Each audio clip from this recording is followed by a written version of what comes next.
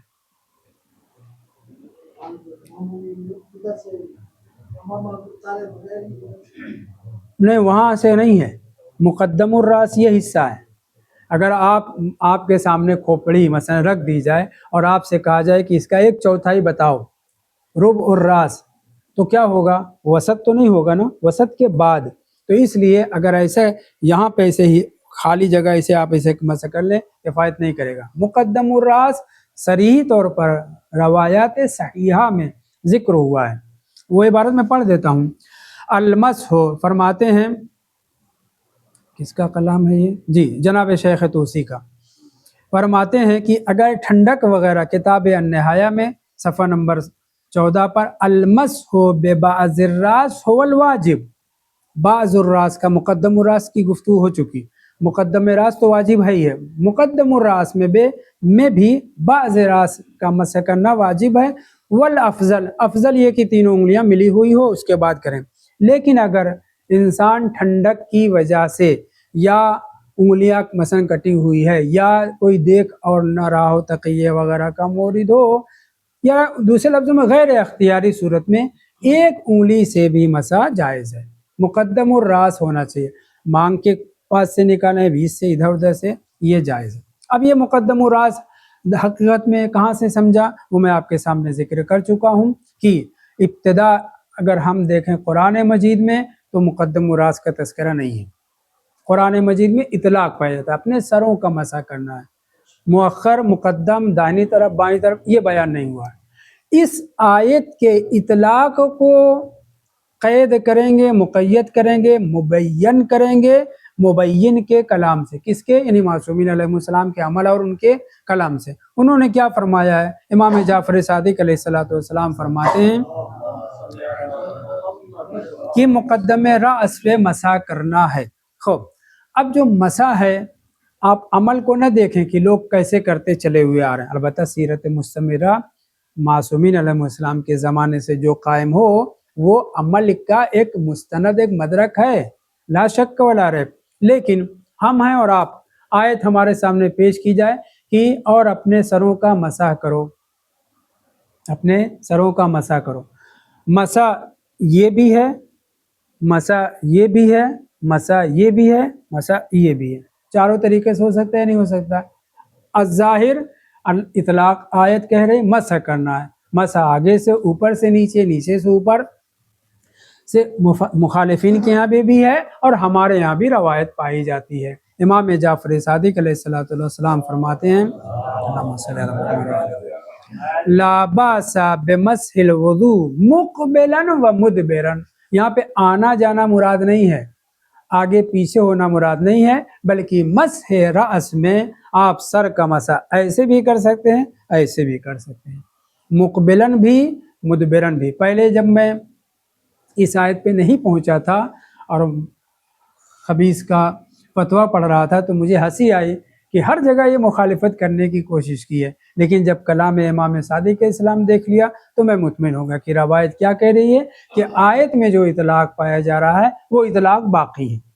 یعنی انسان مسح کرنے میں سر کا مسح ایسے بھی کر سکتا ہے، ایسے بھی کر سکتا ہے، مقدم راس پر ہونا چاہیے.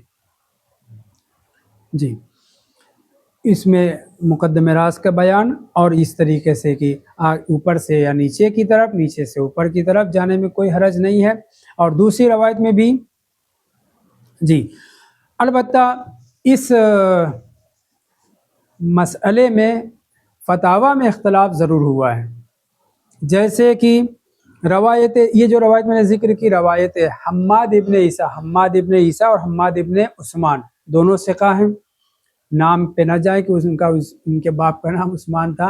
حماد ابن عیسیٰ اور حماد ابن عثمان دونوں ثقہ ہیں. یہ روایت صحیح ہے. حماد ابن عیسیٰ ہے جس میں امام نے فرمایا ہے کہ مقدم راس کا مسح انگلی اوپر کی طرف لے جائیں، پیشانی سے اوپر کی طرف، یا وہاں سے پیشانی کے سرے تک لائیں، دونوں صحیح ہے.